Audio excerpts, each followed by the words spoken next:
Você pode se assentar. Glorificado seja o nome de Jesus. Gente, você viu que na conferência nós iremos gravar músicas novas. Finge que você está animado e faz uhul. Nós iremos gravar 4 músicas, tá?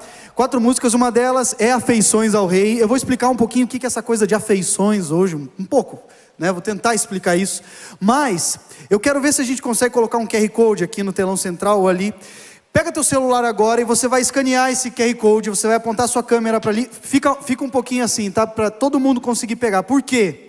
Nesse QR Code você vai ter acesso a uma versão acústica das 4 músicas que nós iremos gravar na conferência, para que você conheça essas músicas, para que você escute e para que você aprenda elas, para que quando a gente estiver aqui cantando, você possa cantar junto com a gente, tá? Por isso que a gravação vai ser ao vivo. Se não fosse para você cantar, a gente gravaria no estúdio. Mas a gente quer gravar pela primeira vez, inclusive, nós iremos fazer uma gravação acústica, ao vivo do ministério, e você precisa saber essas canções. Fica aqui o incentivo também para você fazer a sua inscrição da conferência, tá? Fazer a sua inscrição da conferência e vir especialmente, assim, todos os dias são uma bênção, mas na sexta e no sábado da conferência, que eu não sei quais dias são, 13 e 14 eu acho, 13 e 14 serão os melhores dias da conferência, porque serão onde a gente vai gravar, é onde a gente vai gravar, então vem, escaneie esse QR Code e aprenda essas músicas. Se você quiser, compartilhe essas canções também, tá?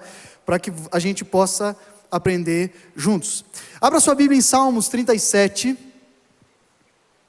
Salmos 37, talvez você conheça esse salmo, aliás, com certeza você conhece esse salmo, quer ver? Entregue seu caminho ao Senhor, confie nele e o mais... Talvez você não conheça então. Entregue seu caminho ao Senhor, confie nele e o mais Ele fará. Abra sua Bíblia então, nós iremos ler a partir do verso 1. Diz assim, a gente vai ler do 1 ao 11. Não se preocupe com os perversos, nem tenha inveja dos que praticam o mal. Pois como o capim logo secarão e como a grama verde logo murcharão.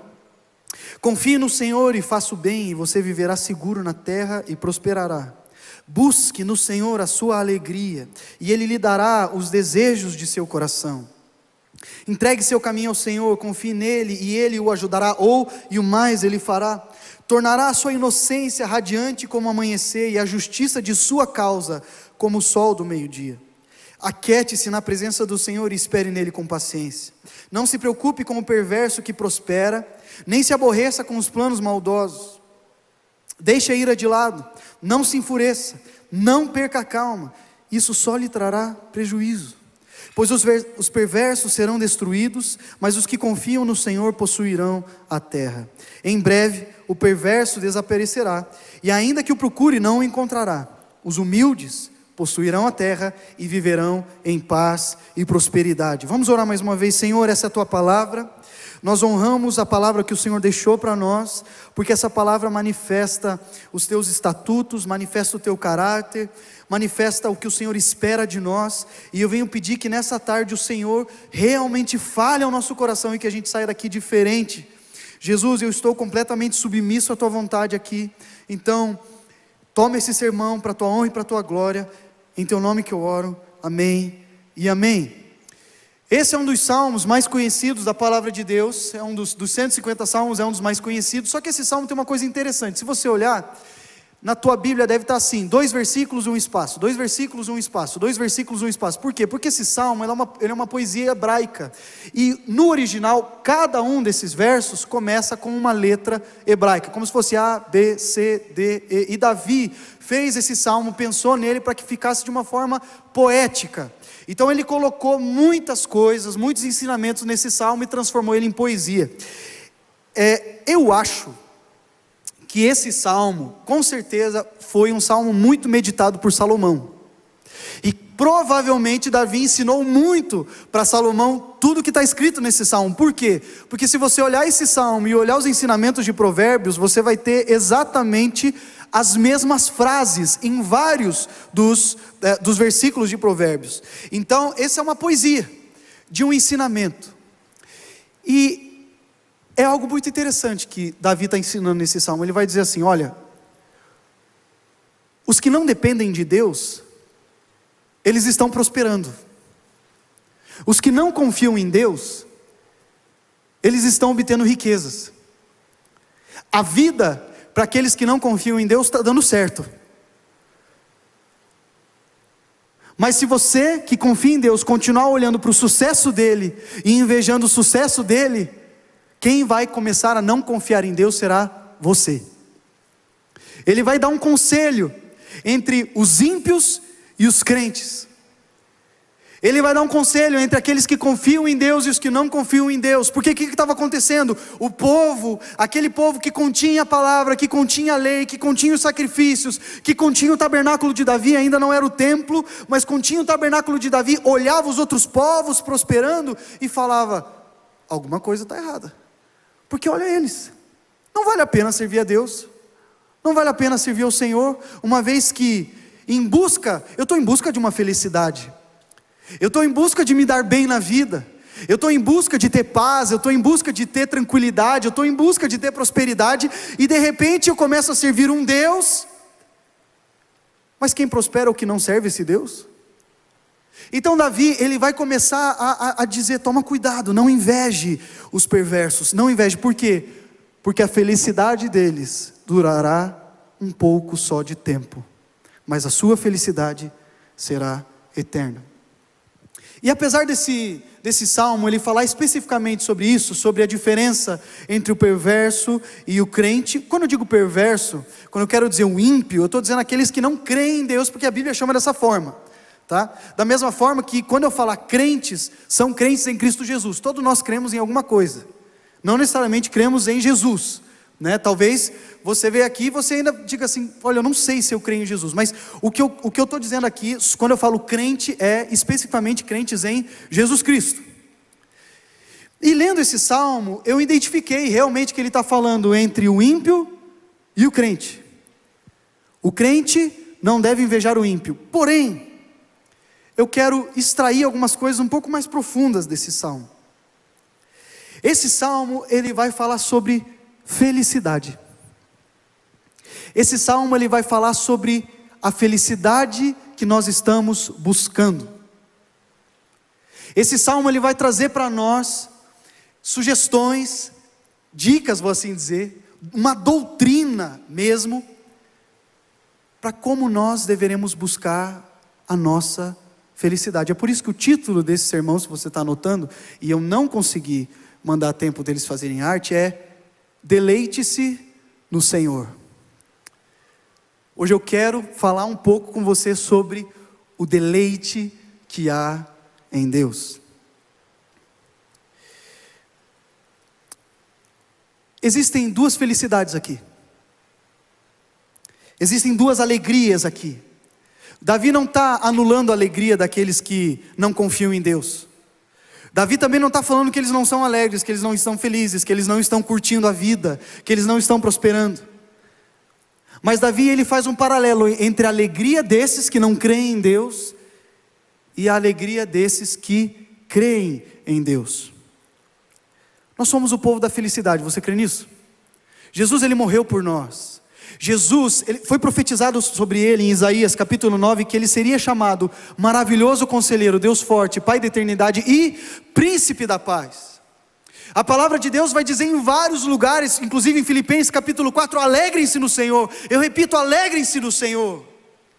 Salmo 67 vai dizer que todos os povos cantem com alegria, pois governam os povos com justiça e verdade. E daí ele vai dizer que todos os povos te louvem. Existe um mandamento bíblico, uma ordem dizendo: nós somos o povo da alegria e nós precisamos transbordar dessa alegria. Mas a pergunta que embasa esse sermão, e a proposta desse sermão é responder essa pergunta é: se nós somos o povo da alegria, então por que eu, você, sendo parte do povo da felicidade, às vezes não me sinto feliz como deveria? Por que nós, sendo o povo da alegria, nós não estamos satisfeitos como deveríamos? Se nós realmente compreendemos o sacrifício de Cristo, existe um choque, algo que não está certo em nós, não termos alegria. Você pode colocar a culpa nos dias maus, nos dias que não vão bem, você coloca a culpa nos outros, você pode colocar a culpa em várias circunstâncias, mas se você olha a verdade do Evangelho, não existe espaço para que em todos os momentos a gente não tenha aqui dentro uma alegria que é estável. Uma alegria estável. Então, de novo eu pergunto, se nós, sendo o povo da alegria, se nós somos esse povo, por que não nos sentimos felizes como deveríamos? E eu quero estudar 5 coisas com você nesse texto, e a primeira delas é que a gente não é feliz como deveria, porque o nosso olhar está para em outros lugares. O primeiro ponto é: redirecione o seu olhar. Nós somos sim o povo da alegria, Jesus morreu por nós, mas nós precisamos redirecionar o nosso olhar. Verso 1 diz: não se preocupe com os perversos e não tenha inveja dos que praticam o mal. Deixe-me fazer uma pergunta. Você não precisa levantar a mão. Você já sentiu inveja? Já? Já sentiu aquele sentimento amargo da inveja? É um sentimento que faz mal, estraga o nosso dia, estraga a nossa vida. Sentir inveja é um sentimento muito poderoso, que ele tem a capacidade de cobrir quase todos os outros sentimentos. A gente está feliz, eu estou bem, uau, consegui a promoção que eu queria no trabalho, agora eu estou ganhando, sei lá, 10 mil reais. Aí o outro do meu lado ganha 20. De repente a minha alegria vai embora, e passa a ser inveja. Eu olho e falo, mas se eu ganhasse 20 mil, no meu caso se eu ganhasse 10 mil já estava bom. Mas é inveja. Quando a gente inveja o que o outro tem, nós perdemos a nossa identidade, perdemos o deleite do nosso presente, nós desprezamos o nosso passado, ficamos incertos com relação ao futuro, perdemos o foco do nosso destino final, não valorizamos o que temos. Talvez essa é uma das principais coisas da inveja, a gente não valoriza o que tem. Nós somos paralisados pelo medo, porque temos medo de não ser iguais àqueles a quem invejamos. Mas existe algo que antecede a inveja, e se você talvez está caindo nesse pecado da inveja, você pode prestar atenção no que antecede a inveja, que se chama comparação. A inveja, ela começa quando nós começamos a nos comparar. E em primeiro lugar a Bíblia vai dizer sobre comparar com os perversos. E há um grande perigo quando a gente se compara com aqueles que não creem em Deus. O coração do homem sempre é tentado para falsa prosperidade. Talvez você olhe para mim, não, mas eu não invejo aqueles que não confiam em Deus, eu não invejo, tá bom. Agora presta atenção, eu não sei se você já teve esse tipo de conversa com seus amigos, dizendo assim, se eu não fosse crente, eu faria isso. Por exemplo, se eu não fosse crente, provavelmente eu ia andar pelos barzinhos bebendo um monte. Sabe? Não, aí os adolescentes aí que estão à flor da pele, os jovens que estão à flor da pele com os hormônios, à flor da pele, falam assim, se eu não fosse crente, eu ia atrás da mulher. Se eu não fosse crente, eu não ia casar.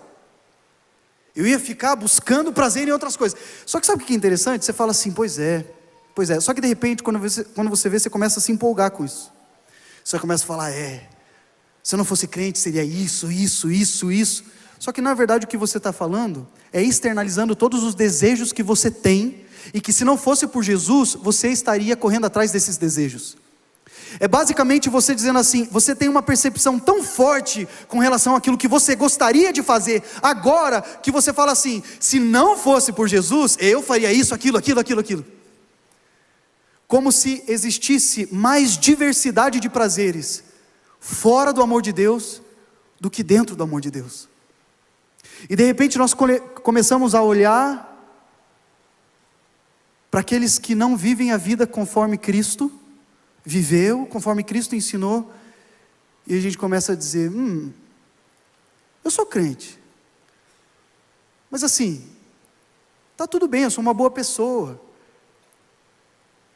Eu fazer isso, aquilo, e quando você vê, você começa, por olhar para fora, a ser dominado pelas práticas daqueles que não confiam em Deus. É por isso que Davi vai falar assim, não inveja aqueles que não confiam em Deus, porque se você invejar eles, se você se comparar com eles, quando você vê, você vai estar agindo igualzinho a eles. Ou você vai viver uma vida cristã insatisfeita, porque você dá mais valor àquilo que você não faz, do que aquilo que você tem o privilégio de fazer. Dá para entender meu raciocínio? A gente se compara muito com lá fora.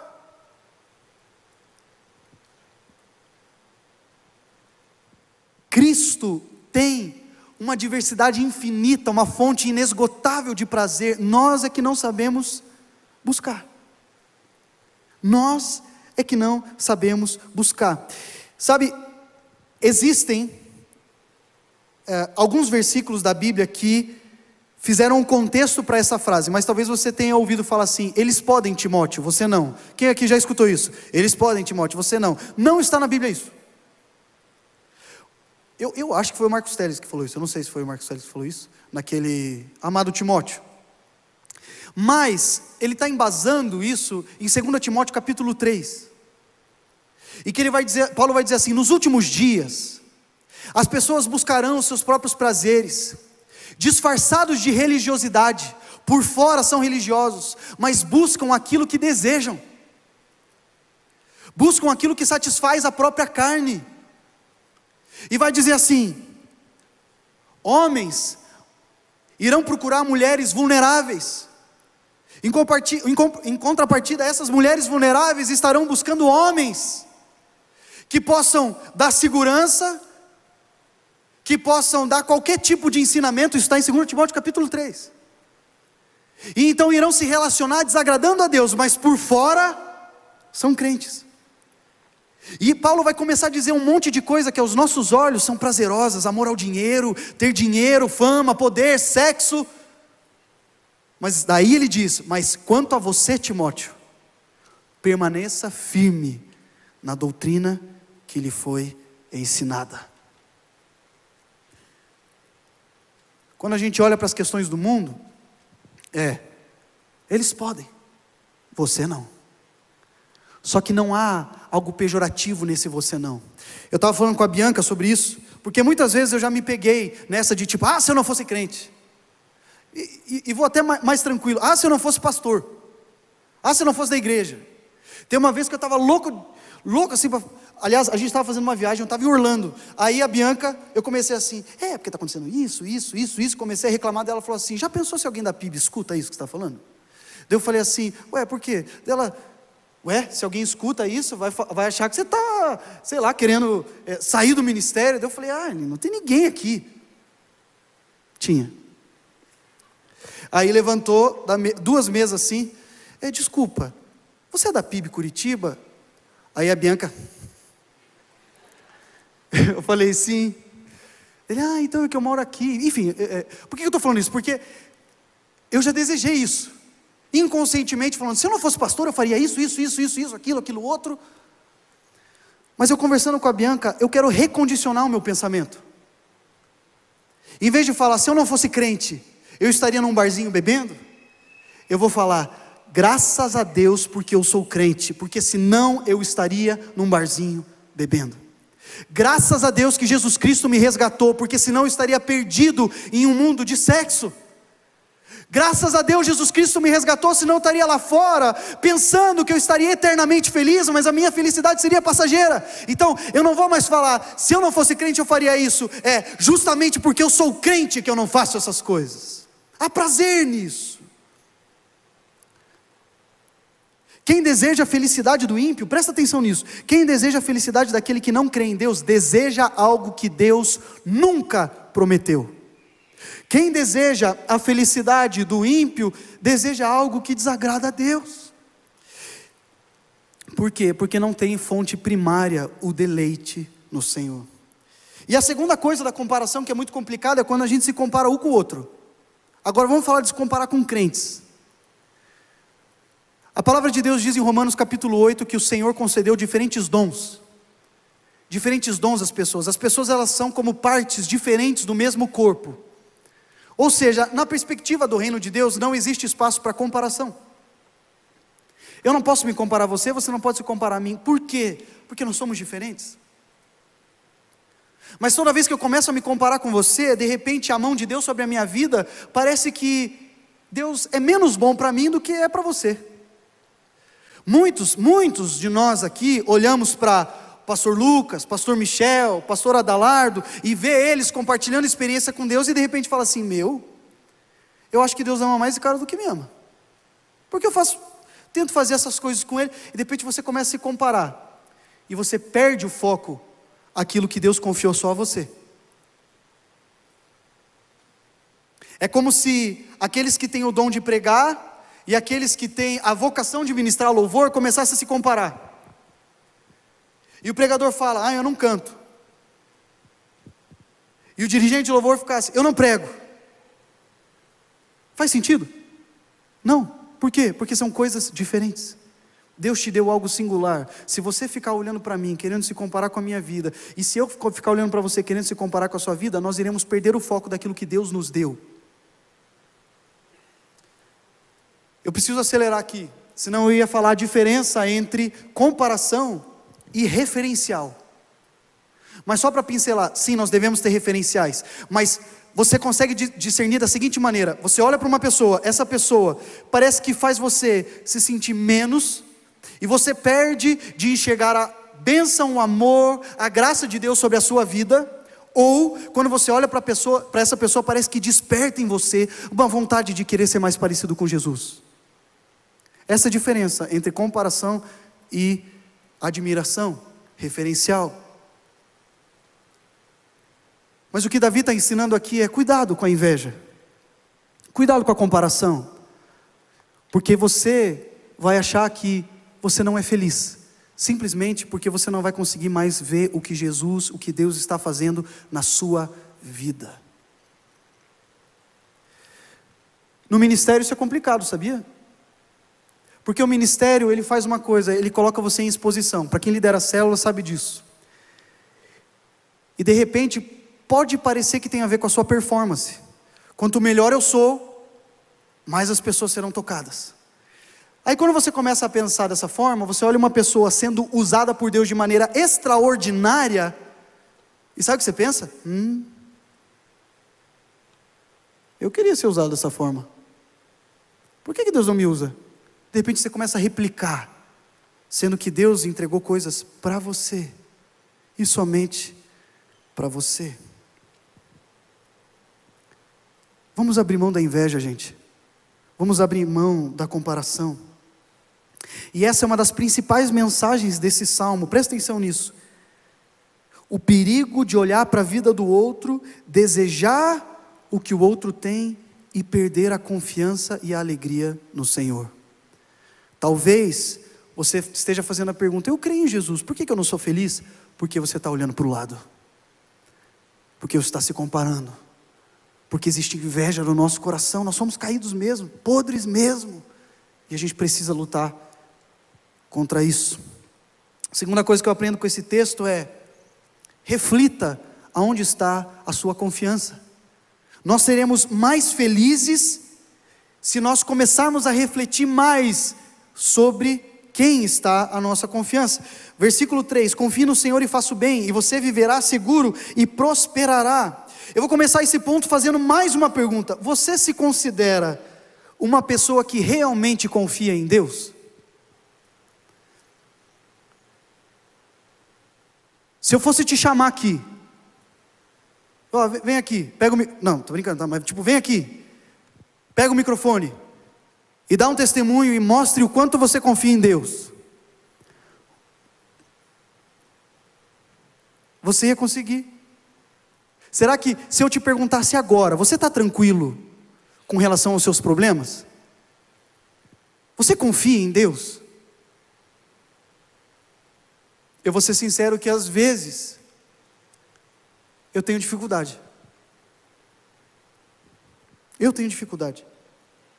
Sabe por que eu falo que eu tenho dificuldade? Porque se nós confiássemos em Deus, nós oraríamos mais. Se nós confiássemos em Deus, se nós confiássemos que essa aqui é a palavra de Deus e o livro mais importante do mundo, você não pararia de ler esse livro, não é verdade? Se você confiasse que a oração é eficaz e que Deus escuta a nossa oração, se nós confiássemos que Ele tem poder para manifestar a sua glória na nossa vida, nós não pararíamos de orar.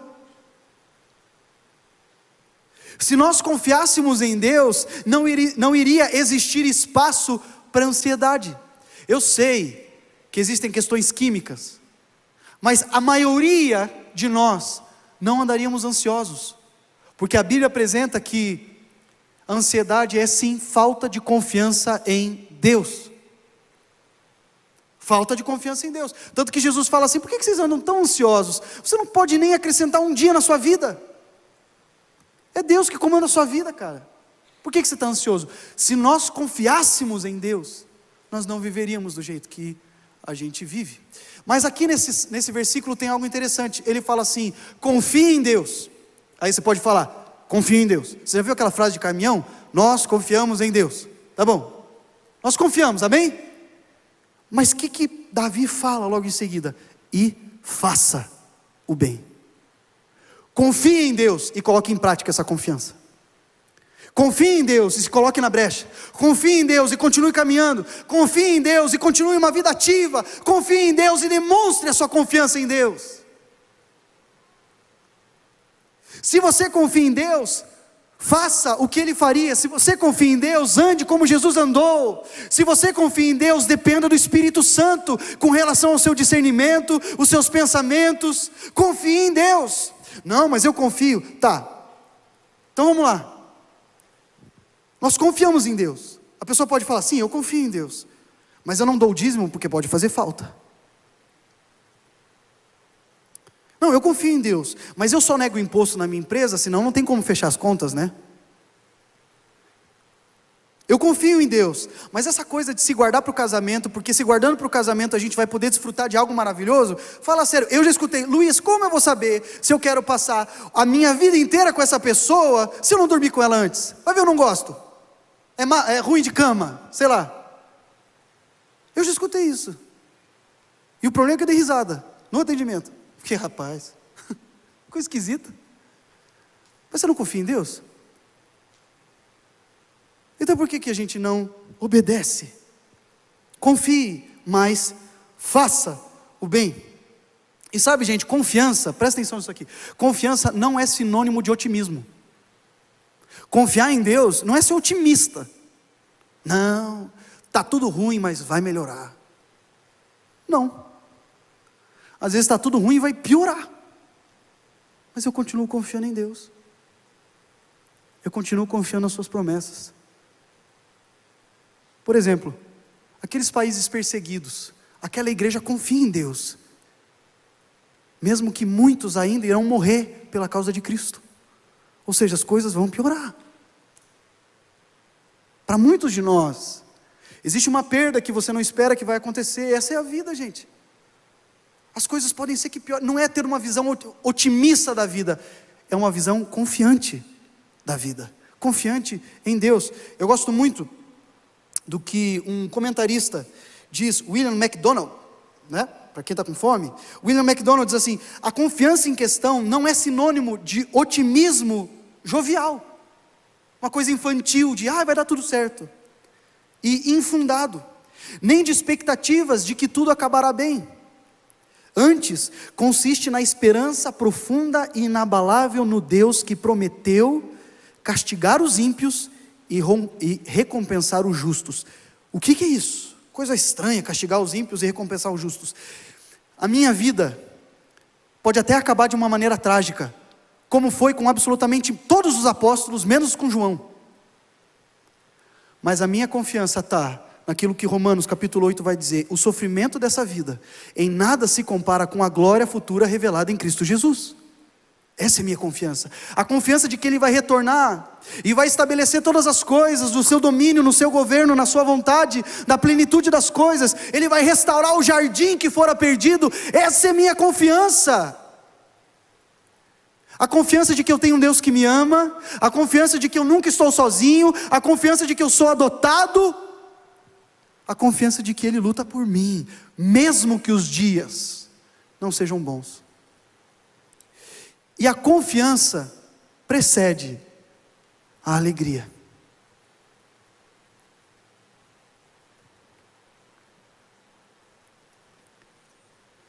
A confiança precede a alegria. E essa é a terceira coisa que eu aprendo com esse texto. E eu vou parar aqui. Existem 5 coisas, mas não vai dar tempo, tá, gente?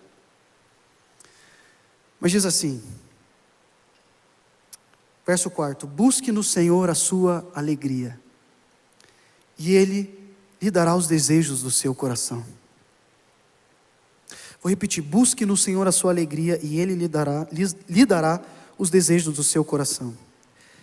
Uma vez que eu confio em Deus, a base da minha alegria está na minha segurança, que é o Senhor. E sabe, aqui eu quero gastar um pouquinho de tempo, por isso que eu só vou ter tempo de pegar mais esse ponto. Por quê?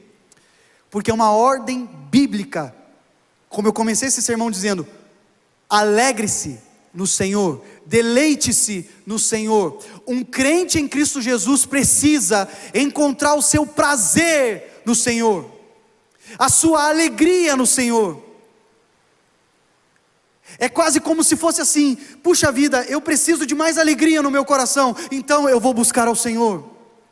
Puxa vida, eu estou começando a ficar ansioso, então eu vou buscar ao Senhor.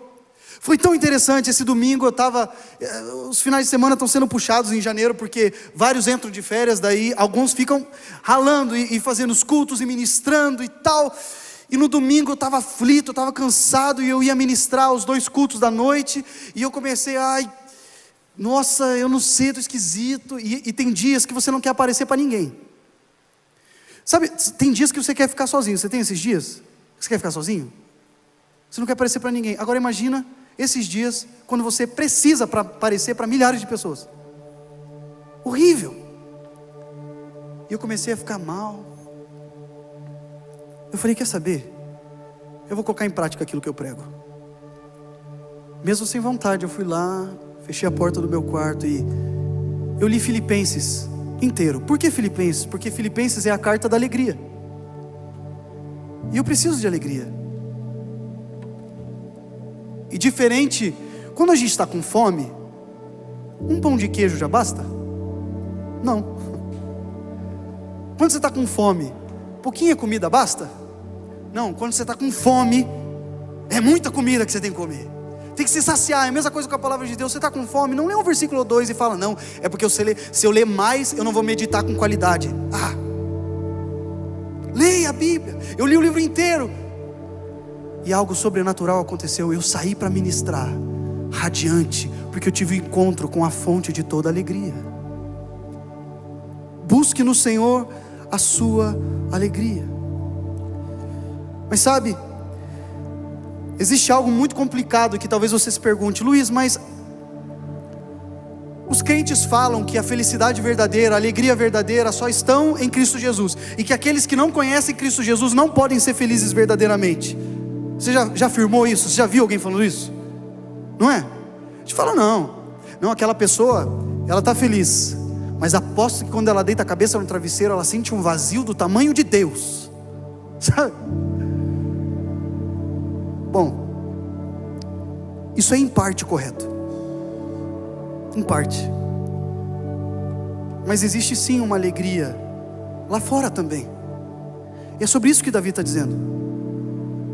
É uma alegria em que o ímpio desfruta, o descrente desfruta, e uma alegria que o crente desfruta. Mas as duas são alegrias, as duas são felicidades. Existem duas. Luiz, que heresia o que você está falando? Não, na teologia a gente chama isso, sabe do que? De graça comum. Presta atenção, o Senhor, Ele está irado, a ponto de que Ele falou assim: se eu não mandar o meu filho para morrer no lugar desse povo, a minha ira vai consumi-los. Então a ira de Deus repousou sobre Cristo. Só que aqueles que não recebem Jesus, por que continuam vivos? Entende a lógica? Porque o sacrifício de Cristo, ele é eficaz uma vez, como Romanos capítulo 10 diz, você confessar com a sua boca e crer com o seu coração que Jesus Cristo é Senhor. Mas e aqueles que não confessam, por que eles continuam prosperando, mesmo sem Jesus? Isso se chama graça comum.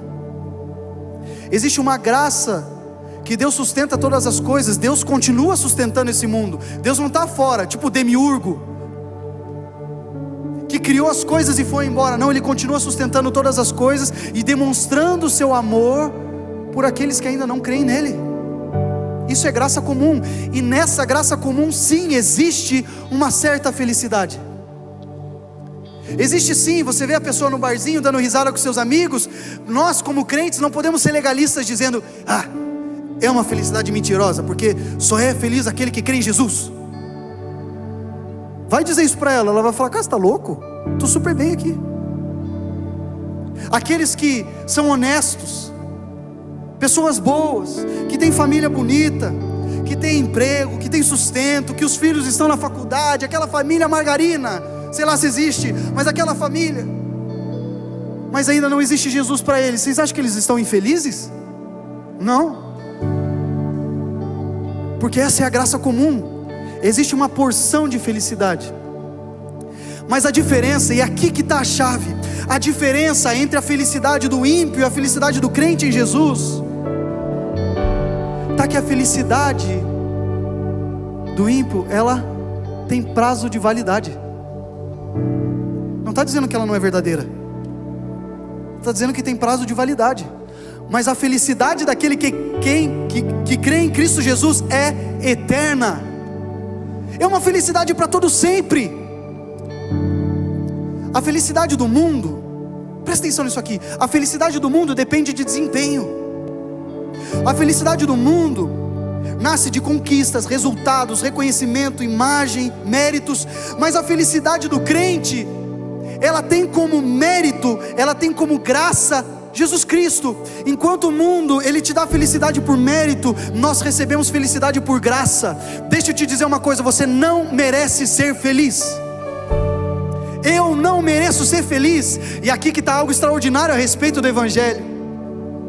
Enquanto aqueles que estão sem Cristo dependem da sua performance para conquistar algum tipo de felicidade, nós que estamos em Cristo Jesus podemos dizer: mesmo eu não merecendo, eu sou feliz, eu creio no amanhã, porque eu tenho Jesus Cristo e Ele é que pagou o preço por mim.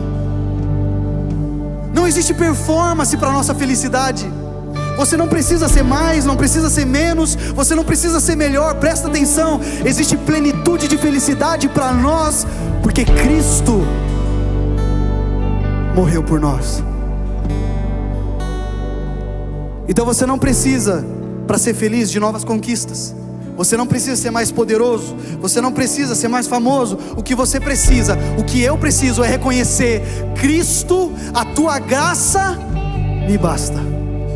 A felicidade do mundo, ela é horizontal.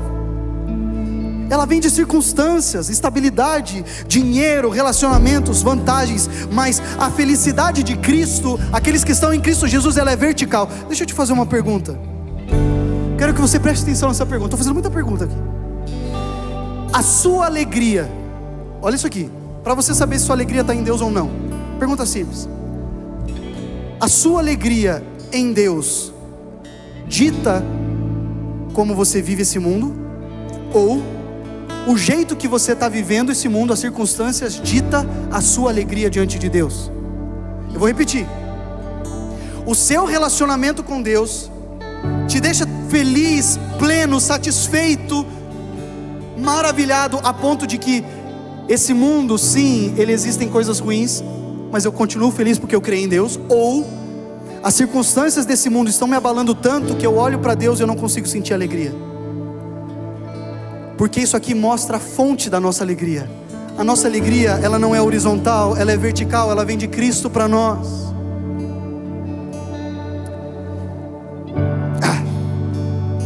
A Bianca falou para mim: seu sermão está ficando muito longo. Eu falei: não tá. E tá. Então eu vou encerrar. mas existiriam várias comparações que eu queria fazer, mas eu vou encerrar contando uma história. E você pode dizer assim para mim: Luiz, isso não é ignorar, ficar falando que a gente tem que ser feliz em Cristo Jesus, é como se, eu vivo no céu. Não, você está vivendo aqui na terra, e aqui na terra existem problemas, aqui na terra existem dificuldades. Isso é um paradoxo, a nossa alegria em Deus e as nossas circunstâncias aqui, mas nós somos o povo da felicidade. No português essa letra ela não conseguiu captar. Ela é linda, mas ela não captou a mensagem, porque no inglês ele disse assim: se as ondas me cercarem, se o rio for forte demais, se a tristeza me alcançar, tu me fazes saber, ainda assim, que a minha alma vai bem. O que é isso? O que é isso?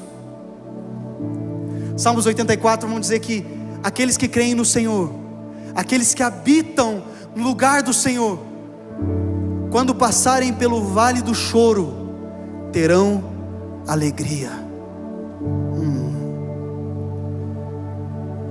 O crente ele é feliz porque ele ignora os problemas?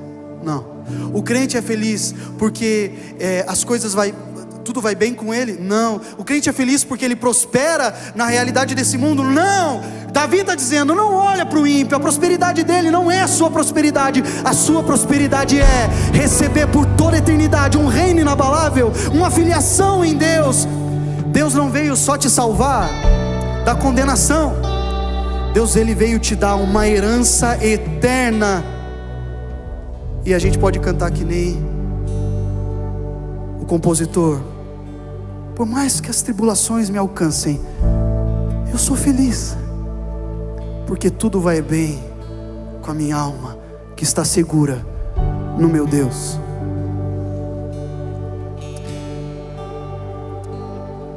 Existe um texto da palavra de Deus, e eu queria ler o Salmos 84, como eu falei aqui, mas olha que lindo. Como são felizes aqueles a quem de ti recebem forças, os que decidem percorrer os teus caminhos. Quando passarem pelo vale do choro, ele transformará num lugar de fontes revigorantes. Aleluia. As primeiras chuvas o cobrirão de bênçãos, eles continuarão a se fortalecer, e cada um deles se apresentará diante de Deus em Sião.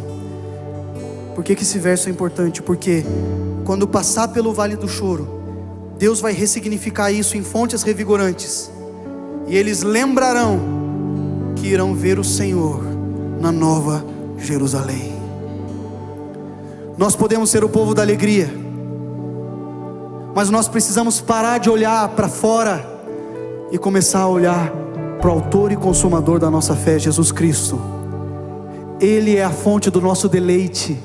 Nós precisamos buscar o nosso deleite nele. Como a gente cantou agora, que eu já provei da tua bondade, nada mais me satisfaz. Eu tenho duas orações para fazer aqui. A primeira, eu quero orar para que o Espírito Santo de Deus possa encher o seu coração com fontes revigorantes de alegria, fontes revigorantes, fontes de águas vivas de alegria, algo que brota, algo que flui. Por mais que estejamos no vale do choro, por mais que estejamos num barco que está prestes a afundar, por mais que as coisas não sejam favoráveis, dá para você entender isso, por mais que nem tudo vá bem, a minha alma está segura nele, e ele é a minha fonte de prazer, porque eu passarei toda a eternidade na alegria que não tem fim. Se você está triste, e presta atenção, talvez você se enquadre em ansiedade, depressão, tudo isso, talvez seja um caso clínico seu, mas mesmo assim eu creio no poder que é no nome de Jesus Cristo.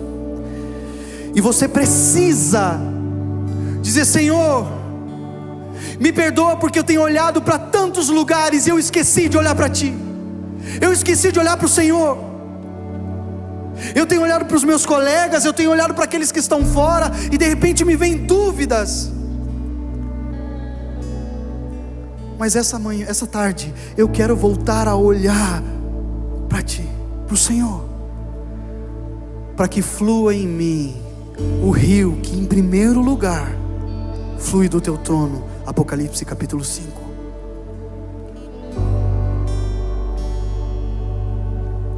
Se você quer fazer essa oração, se coloca de pé onde você está. Existem pessoas que precisam dessa fonte aqui.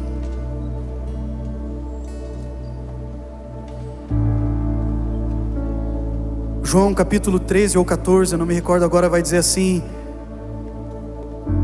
eu vou, Jesus disse, mas eu deixo com você a minha paz, e essa paz o mundo não pode dar. E Ele disse: eu irei, mas em breve irei voltar. Espírito Santo, eu oro agora para que o Senhor nos batize com alegria, que o Senhor transborde sobre nós uma alegria. Existem amigos, existem irmãos aqui que estão com o coração pesado. Eu peço, Espírito Santo, redireciona o nosso olhar para aquele lugar onde o Senhor habita, porque como são felizes os que habitam em Tua casa. Como são felizes aqueles que cantam louvores a Ti. Por mais que eles passem pelo vale do choro, o Senhor transforma esse vale em águas, em fontes revigorantes de alegria, de paz, de mansidão, de sentimentos maravilhosos, de afeições que sentimos pelo Senhor. Por isso nos batiza com a Tua alegria, Senhor Jesus. Nós não queremos a alegria do mundo, nós queremos a Tua alegria. Deleitem-se no Senhor, deleitem-se no Senhor. Nós estamos aqui porque temos a nossa fonte primária de prazer: o Teu amor, a Tua bondade, quem o Senhor é. Por isso eu oro mais uma vez: Espírito Santo, revela para nós mais de quem é Cristo, porque à medida em que conhecemos Jesus, mais felizes somos, mais completos somos. Nos batiza com felicidade. Agora eu quero orar por aqueles que talvez nunca entregaram a vida para Jesus. Ou você está afastado dos caminhos de Cristo e você precisa se reconciliar, ou você precisa aceitar a Jesus pela primeira vez. Como eu falei, aqueles que confessam Jesus Cristo, creem no seu coração que Jesus Cristo é Senhor, que Ele morreu e ressuscitou e em breve retornará, e confessar com a boca que Ele é Senhor sobre a sua vida, você hoje pode sair daqui desfrutando uma alegria que não tem explicação. É a paz que excede todo entendimento, descrita em Filipenses capítulo 4. Se você quer fazer a sua oração se rendendo a Cristo pela primeira vez, ergue uma das suas mãos. Toda a igreja com os olhos fechados. Tem pessoas aqui que querem entregar a vida a Jesus pela primeira vez, dizendo: eu quero entregar a minha vida a Cristo, e que brote em mim fontes revigorantes de alegria, gozo eterno, satisfação plena, plenitude. Tem alguém que quer entregar a vida a Jesus hoje? Alguém que pela primeira vez quer dizer: Jesus, entra no meu coração, faz morada em mim. Aleluia. Deus te abençoe, meu amigo. Tem alguém que quer entregar a vida a Jesus? Mais alguém? Aleluia. Que Jesus transforme a nossa vida. Eu quero encerrar esse culto fazendo mais uma oração. Primeiro, você que levantou a sua mão, repita assim comigo: Senhor Jesus, eu entrego a minha vida a Ti. Faz morada no meu coração. Faz jorrar dentro de mim felicidade eterna, em nome de Jesus. Deus te abençoe, meu amigo, em nome de Jesus. Hoje você teve a vida transformada. Pegue as suas mãos mais um instante e vamos terminar esse culto apenas agradecendo a Jesus por tudo que Ele fez. Sim, Senhor, nós somos gratos a Ti. Sim, Senhor, faz brotar gratidão do nosso coração, pois a nossa alegria tem como fonte primária o Senhor. Pai, nos permita alcançar uma maturidade tamanha que possamos caminhar contentes, plenos, satisfeitos, em constante deleite, porque nós encontramos a pérola de maior valor, nós encontramos os teus tesouros, nós encontramos os teus altares, nós encontramos a tua presença, e nós te louvamos porque primeiro foi o Senhor que decidiu nos encontrar, se demonstrar a nós, se fazer conhecido, e nós te agradecemos porque somos o povo da alegria. Pai, que possamos sair daqui com o coração alegre em deleite. Repousem hoje sobre nós e para todo sempre em constante alegria eterna, em nome de Jesus, amém e amém, aleluia. Vai na graça e na paz do Senhor Jesus, até semana que vem.